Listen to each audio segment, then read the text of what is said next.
நானா உழைக்காம வந்துட்டேன்? எந்த ஸ்டாலினை பார்த்து கேட்குறீங்க? எனக்கு ஒரு ஆசை, ஐயா இன்பா ஐயாவையும் அடுத்து முதலமைச்சர் ஆக்கிட்டு சாப்பிடணும்னு ஒரு ஆசை. அந்த குடும்பம் தவிர வேற யாரும் ஆக்கப்படாதீங்க. அந்த குடும்பம் தான் நமக்கு சரியா வரும். இந்த செந்தில் பாலாஜியை பற்றி 2016 ஸ்டாலின் அவருக்கு என்ன சர்டிஃபிகேட் கொடுத்தார்? இந்த மாவட்டத்தில் ஒரு அமைச்சர் இருந்தார், அவர் பேர் செந்தில் பாலாஜி. அவரை பற்றி சொல்ல வேண்டிய அவசியமே இல்லை. அந்த அம்மா ஜெயிலுக்கு போனப்போ யாரை முதலமைச்சராக தேர்ந்தெடுக்கலாம் என்று சொல்லப்போ பட்டியலில் இவர் கெட்ட கேடு இவர் பேரு இருந்துச்சுங்க. இது செந்தில் பாலாஜிக்கு ஸ்டாலின் கொடுக்குற சர்டிஃபிகேட். இன்றைக்கி பார்த்தீங்கன்னா அவர் மட்டுமில்லை, ஒட்டுமொத்தமாக அவருடைய தம்பி இந்த மாவட்டத்தை தன் கட்டுப்பாட்டில் வைச்சிருக்கிறார். கட்டுப்பாடுன்னா கொள்ளை அடிக்கிறதுல, ஊழல் செய்கிறதுல, லஞ்சம் வாங்கிறதுல. அந்த தம்பி இன்றைக்கும் இடி கிட்ட சம்மன் கொடுக்க போகிறாங்க, அவங்க கிடைக்கல, தலைமறைவாக இருக்கார். எந்த தம்பியை பற்றி இவர் பேசினாரோ அந்த தம்பியை இடி தேடிக்கிட்டு இருக்காங்க. இப்போ செந்தில் பாலாஜியை அவர் அமைச்சராக வைத்திருக்கிறார். இவர் அமைச்சராக வச்சிருக்கிறதுக்கு நீங்கள் கூச்சப்படணுங்கிற மாதிரி கிட்டத்தட்ட கோர்ட் சொன்ன அப்புறமும் இன்னும் அவர் அமைச்சராக இருக்கிறார். இந்த சமயத்தில் தான் இவங்கெல்லாம் என்ன பண்ணாங்க, ஒரு சாதகமான சூழ்நிலை வரும்போது சாதகமான ஒரு நீதிபதியை வச்சு சாதகமான ஒரு தீர்ப்பு வாங்குவது என்பது இப்போ வழக்கமாகிவிட்டதுனால இந்த ஆனந்த் வெங்கடேஷ்ன்ற ஒரு ஜட்ஜு கண்ணில் இது மாட்டிடுது. அவர் என்ன பண்ணார், அந்த வழக்கினுடைய விசாரணை செய்த அந்த தீர்ப்பெல்லாம் வாங்கினார். அவர் பார்த்தார் 4 நாளில் 1173 விட்னஸஸை எக்ஸாமின் பண்ணது, வாக்குமூலத்தெல்லாம் படித்து 370 ஆவணங்களை படித்து 280 பக்கத்தில் ஒரு நீதிபதி தீர்ப்பு கொடுத்து பொன்முடி பேரில் ஒரு தவறு இல்லை, குற்றமற்றவர், அவர் நியாயமானவர்ங்கிறது ஒரு தீர்ப்பு எழுதினாக்க அதை படித்து பார்த்துட்டு இது தவறான விஷயம்னு சொல்லி அவர் ஒரு முடிவெடுத்து அதை மாற்றுகிறார். அதுக்கு திமுக ஐடி விங்கிலேருந்து போடுறாங்க ட்வீட்டு. பெரியார் கூறியிருக்கிறார், நாம் சட்டம் இயற்றினாலும் பார்ப்பான் நீதிபதியாக வந்து நிற்பான் அப்படின்னு. எந்த மாதிரி ஒரு அரசியல் சூழ்நிலையை உருவாக்குறாங்க பாருங்க. மணல் குவாரி வழக்கு இது வெறும் சொத்து குவிப்பு வழக்கு மாத்திரம் இல்லை பொன்முடி பேரில். அவர் அது 96 2001 2006லேருந்து 2011 வரைக்கும் ஒரு 28 கோடி ரூபாய்க்கு செம்மண் திருடி இருக்கார் அவர் குடும்பம் அப்படின்னு அவர் பேரில் குற்றச்சாட்டு. அது நிலுவையில் இருக்குது. அதை எப்படியாவது ஹைகோர்ட்டில் போய் தடுக்கணும்னு பாட்டு நல்ல வேளை ஹைகோர்ட் அந்த கேஸை வந்து தடை செய்யக்கூடாது என்று அதை விசாரணை செய்ய வேண்டும் என்று கூறியிருக்கிறார்கள். நில அபகரிப்பு, நான் அதை பற்றி கூறினேன், 18,000 நில அபகரிப்பு வழக்குகள். அதில் பொன்முடி, நேரு, KPK ராஜா, சட்டமன்ற உறுப்பினர்கள் அன்பழகன், சவுந்தரபாண்டியன், திருச்சி மேயர் அன்பழகன், நெல்லை மாவட்ட செயலர் கருப்புசாமி பாண்டியன், வீரபாண்டி ஆறுமுகம், அமைச்சர்கள் பரிதி இளம்பருதி, சுரேஷ் ராஜன், கருணாநிதி மகன் அழகிரி எல்லோரும் ஜாமீன் பெற்றிருக்கிறார்கள். வழக்கு நடக்கிறது. இந்த செய்தி கொடுத்தது தமிழ் ஈழம் வியூ இணையதளம். அதுவும் இவங்களுக்கு வேண்டிய இணையதளம் தான், எதிர்ப்பானதில்லை. திராவிட மாடல் ஆட்சியில் கடந்த 2 ஆண்டுகளில் நடந்திருக்கு நில அபகரிப்பு பாருங்கள். ஜூனில் துறைப்பாக்கத்தில் ஒரு குடிநீர் தொட்டியை போய் திமுககாரங்க எடுத்துக்க அந்த ஊரில் பொம்பளைங்கள்லாம் போய் அடித்து அவங்கள விரட்டியிருக்காங்க. டிசம்பரில் திருவண்ணாமலையில் தண்டராம்பட்டில் திமுக பிரமுகர்கள் மலையை குடைந்து 2 ஏக்கர் நிலத்தை அபகரித்திருக்கிறார் என்று அவர் பேரில் குற்றச்சாட்டு. திருப்பூரில் கோவில் நிலத்தை திமுக பெருமர் ஆக்கிரமித்ததாக திருப்பூர் மாவட்ட ஆட்சியர் முன் மக்கள் புகார். திருநெல்வேலி தாமரை செல்வி கிராமத்தைச் சேர்ந்த நீர்நிலை நிலத்தைச் சேர்ந்த திமுகவினர் மீது திமுகவினரே கொலைவெறி தாக்கல். நீயா நானா இதை எடுத்துக்கிறதுக்கு 7.5 ஏக்கர் நில ஆக்கிரமிப்பு செய்ததாக திமுக பிரமுகர் வெங்கடேசன் மீது புகார். இதெல்லாம் 2021 அப்புறம்.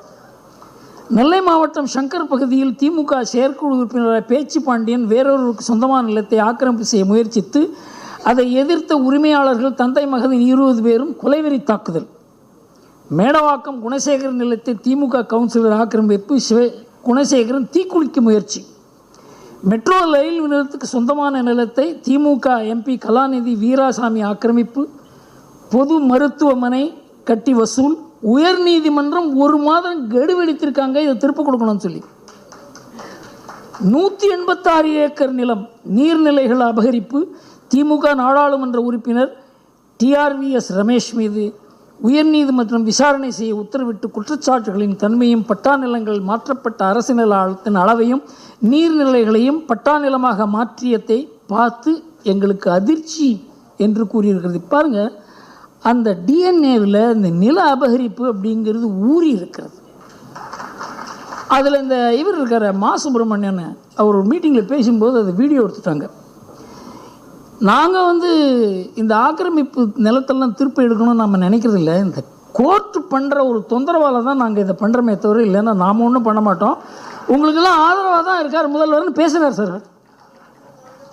இன்னைக்கு தமிழகத்தினுடைய முதலமைச்சர் அண்ணன் மு.க. ஸ்டாலின் தமிழ்நாட்டை தாண்டிட்டா 2 பேர்த்த கைத்தாங்களா கூட்டிட்டு போவார் டெல்லி போகும்போது. ஏன்னா அவர் பேசுறது அங்க இருக்கவங்களுக்கு புரியாது, அவங்க பேசுறது இவங்களுக்கு புரியாது. பார்லிமெண்ட்ல போய் 39 பேசுறவங்க யாருக்கும் புரியாது, மிச்சம் இருக்கிறவங்க பேசுறது 39க்கு புரியாது. இன்னைக்கு தமிழ்நாடு வளராம இருப்பதற்கான அடிப்படை காரணம் இங்க இருக்கக்கூடிய யாரு பேசுறது யாருக்குமே புரியாது. ஆங்கிலமும் பேச தெரியாது, தமிழும் தற்கொலை. நீங்க நல்லா யோசிச்சு பாருங்க ஐயா, 10ஆம் கிளாஸ் தமிழ்ல எத்தனை பேர் ஃபெயில் ஆகிறாங்க? 2022 57,000 பேர். 12ஆம் கிளாஸ் பரீட்சை போன வருஷம் 72,000 பேர் எழுதவே இல்லை. இன்னைக்கு நம்முடைய குழந்தைகளுக்கு இது போன்ற ஒரு கல்வி திட்டத்தை கொடுத்துட்டு தமிழ்நாடு வளர்ச்சி அடையும், தமிழ்நாடு வளர்ச்சி அடையும் என்று பகல் கனவு கண்டுட்டு இருக்கிறாங்க. அன்பு சொந்தங்களே, இன்னைக்கு இதெல்லாம் மறைக்கிறதுக்கு புதுசா ஒன்று ஆரம்பிச்சிருக்கிறாங்க. இங்க பாருங்க, ஒரு பெரிய போர்டு நம்முடைய பாரதிய ஜனதா கட்சி வச்சிருக்கிறாங்க. தமிழ்நாட்டிற்கு பக்கத்து மாநிலங்கள் செய்யக்கூடிய அநியாயம். முல்லை பெரியார் அணையினுடைய நீர்மட்டத்தை கேரளா உயர்த்த மாட்டாங்க. பேபி அணையை ரிப்பேர் பண்றதுக்கு ஒரு கொத்தனார் ஐயா போய் 11 வருஷம் ஆச்சு, திரும்பி வரல. அவருக்கு என்ன ஆச்சுன்னு யாருக்குமே தெரியாது. அப்பப்ப ஷட்டர் உடையும், தண்ணி வெளியே வரும், யார் உடைக்கிறாங்கன்னு தெரியாது. இது முல்லை பெரியாறு பேபி அணையினுடைய நிலை. செண்பகவல்லி அணையை சரிப்படுத்தி 30 வருஷம் ஆகுது. தென்காசி போன்ற பகுதிகளுக்கு தண்ணி இல்லை. நாம கேரளாவுக்கு கனிம வளத்தை கொடுப்போம், கடத்திட்டு எடுத்துட்டு போவாங்க. ஆனா கேரளாக்கார அங்க இருக்கக்கூடிய குப்பையை கொண்டு வந்து இங்க போட்டுட்டு போவாங்க, கம்யூனிஸ்ட் ஆட்சியாளர். இன்னைக்கு அந்த பின்னையாரி விஜயன் அவர்களுக்கு செவப்பு கம்பளம் போட்டு ஐயா வாங்க ஐயா வாங்க ஐயா வாங்கன்னு நேற்று சென்னையில மீட்டிங் நடத்துறாங்க. கர்நாடகாவில் DK சிவகுமார், கர்நாடகாவினுடைய துணை முதலமைச்சர், மேகதாத்துவில் அணை கட்டியே தீர்வன் நிற்கிறார். தமிழ்நாட்டுக்கு வரக்கூடிய காவேரி தண்ணியை இன்னும் கொஞ்சம் குறைப்பன் நிற்கிறார். அவரை போய் காலில் மட்டும்தான் திமுக கார உழுவுல அவரை கூட்டிட்டு வர்றாங்க. நேற்று பாரதிய ஜனதா கட்சி தமிழ்நாடு முழுவதுமே நீங்க நம்முடைய தலைவர்கள் எல்லாமே கருப்பு கொடி ஏற்றி போராட்டம் பண்ண. எதுக்கு? தமிழ்நாட்டினுடைய உரிமையை விட்டு கொடுத்துட்டு அரசியல் லாபத்திற்காக இந்த தலைவர்கள் எல்லாம் சென்னை கூப்பிட்டு உப்பு சப்பு இல்லாத காரணத்திற்கு உப்பு இருக்கிற ஒரு பஜ்ஜியை கொடுத்து மீட்டிங் நடத்திட்டு இருக்கிறையா? உங்களுக்கு எல்லாம் வெக்கமா இல்லையா? நேற்று நடந்த மீட்டிங் ஒரு உப்பு சப்பு இல்லாத ஒரு மீட்டிங், உப்பு போட்ட பஜ்ஜியை சாப்பிடுறதுக்காக ஒரு 4 மாநிலத்தினுடைய முதலமைச்சர்கள் கலந்திருக்கக்கூடிய மீட்டிங். யாரு பேசுறது யாருக்கும் புரியாது. முதலமைச்சர் ஸ்டாலின் பேசுறார், தெலங்கானாவுடைய முதலமைச்சர் ரேவந்த் ரெட்டி அவருடைய செக்ரட்டரி சொல்றாங்க, அண்ணே காதுக்கு இயர்போன் போட்டுங்க, மொழிபெயர்க்கிறாங்க. தம்பி, அவர் என்ன பேசினாலும் புரியாது, இயர்போன் போட்டா மட்டுமா புரியும்? இவர் பெங்காலுக்கு போய் தங்கிலீஷ் எல்லாம் பேசினவர் நம்முடைய முதலமைச்சர். அவர் போடல. அந்த காட்சியை பாருங்க. தெலங்கானால அந்த முதலமைச்சர் எதுக்குங்க ஐயா மீட்டிங்கு போனீங்க? அவர் தமிழ்ல பேசுறாரு, உங்களுக்கு தமிழ் தெரியாது, நீ உட்கார்ந்து கேட்டீங்க, காதுக்கு அந்த மொழிபெயர்ப்பு கூட போடல. DK சிவகுமார் வெக்கமே இல்லாம பிரஸ் மீட்ல சொல்றாரு, மேகதாத்து அணை கட்டுனா தமிழ்நாட்டுக்கு நல்லதாமா. புழுக கேட்டிருக்கிறோம், அண்ட புழுக கேட்டிருக்கிறோம், ஆகாச புழுவ நேத்தா நான் பார்த்தேன். கர்நாடகாவில் மேகதாத்துல அணை கட்டுனா தமிழ்நாட்டு விவசாயிகளுக்கு நல்லது. இதனால் வம்பா போச்சு. அதை சன் டிவிக்காரன் காடு போடுறான். அண்ணன் DK சிவகுமாரே சொல்லிட்டாரு, காவேரி பகுதியில் மேகதாத்து அணை கட்டினா ரொம்ப நல்லதாமான். பாரு, வெக்க கேடுங்க, வெக்க கேடு. எப்படியெல்லாம் ஒரு நரேட்டிவ் செட் பண்றாங்க. தமிழிசை அக்காவும் பொன்னார் ஐயாவும் ராஜான்னு பேசும்போது சொன்னாங்க, ஸ்டாலின் ஐயா மீட்டிங்ல பேசுறாரு, எழுதி வச்சதை படிக்கிறாரு. உதயநிதி என்ன சைடில் உட்கார்ந்து இருக்காரு. கனிமொழி அக்கா குறுக்கு மறுக்கு இங்கேயும் ஓடுறாங்க. ஏன் ஓடுறாங்கன்னு யாருக்குமே தெரியாது. அது திமுக விழாவா, அது குடும்ப விழாவா, நேற்று தமிழக அரசு நடத்திய விழாவா? அது காசு யாரு செலவு பண்ணாங்க? அத்தனை பேருக்கு பஜ்ஜி போட்ட செலவு யாரு? திராவிட முன்னேற்ற கழகத்தினுடைய செலவா, தமிழக அரசனுடைய செலவா? யோசிச்சு பாரு. தொகுதி மறுசீரமைப்பு பத்தி நாம பேசணுமா? யாரும் பேசல. நாம பேசும் பொழுது பாராளுமன்றத்தில் நம்முடைய பிரதமர் அவர்கள் பேசுவார்கள், உள்துறை அமைச்சர்கள் பேசுவார்கள். என்ன தொகுதி மறுசீரமைப்பு? அது அமித்ஷா அவர்கள் கோயம்புத்தூர்ல பேசிட்டாங்க. பாரத பிரதமர் நரேந்திர மோடி ஐயா ஆந்திரால பேசிட்டாங்க. தொகுதி மறுசீரமைப்பு நடக்கும் பொழுது மக்கள் தொகை அடிப்படையில் நடக்காது என்பதை தெள்ள தெளிவா சொல்லிட்டாங்க. விகிதாச்சார அடிப்படையில் தான் நடக்கும், அதையும் சொல்லிட்டாங்க. அப்ப திமுக எனக்கு கணக்கு தெரியாது, விகிதாச்சார அடிப்படையில் என்னன்னு சொல்லுனேன். சரிப்பா, உனக்கு தான் கணக்கு தெரியாது, நல்லா சொல்றோம் கேட்டுக்க. 543 எம்பி, தமிழ்நாட்டில் 39 எம்பி. அப்ப எவ்வளவுங்க ஐயா? 543 நம்ம பங்கு 7.17% நம்ம எம்பி.